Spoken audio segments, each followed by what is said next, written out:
சரியான இணையை தேர்ந்தெடுக்கவும் அப்படின்னு ஒரு கொஸ்டின் கேட்டிருக்காங்க. இது பாருங்க, அடியாள பாறைகள். இதில் தவறான இணையா சரியான இணையான்னு கொஸ்டினை கரெக்டாக படிச்சுக்கணும். சரியான இணையை கேட்டிருக்காங்க.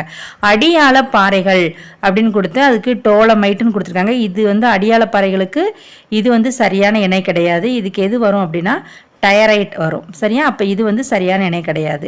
அடுத்து இடையாள பாறைகள், இது வந்து டொலிரைட் அப்படிங்கிறது, இது சரியான இணை. சரியா? அடுத்து பார்த்தீங்கன்னா உயிரின படிவு பாறைகள் அப்படின்னு கொடுத்து ஜிப்சம்னு கொடுத்துருக்காங்க. இதுக்கு நமக்கு என்ன வரும் அப்படின்னா டோலமைட் வரும். அப்போ இது வந்து சரியான இணை கிடையாது. அடுத்து பார்த்தீங்கன்னா ரசாயன படிவு பாறைகள்னு கொடுத்துருக்காங்க. இதுக்கு எடுத்துக்காட்டு பார்த்தீங்கன்னா டயரைட் அப்படின்னு கொடுத்துருக்காங்க.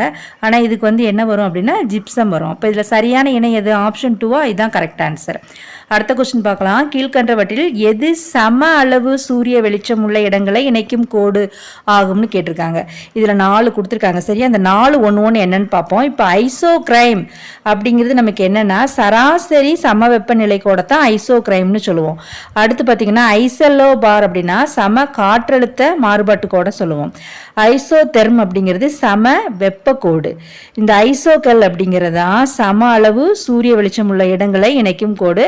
அப்போ இது கரெக்ட் ஆன்சர் பார்த்தீங்கன்னா ஆப்ஷன் 3ல இருக்கிற ஐசோகல் அப்படிங்கிறது. அடுத்த கொஸ்டின் பாருங்க, பின்வருவனவற்றில் எது இடம்பெயர்வுக்கான இழு காரணி அல்ல அப்படின்னு கேட்டிருக்காங்க. இதுக்கு ஆன்சர் பார்த்தீங்கன்னா வேலை வாய்ப்பின்மை தான் இதோட கரெக்ட் ஆன்சர்.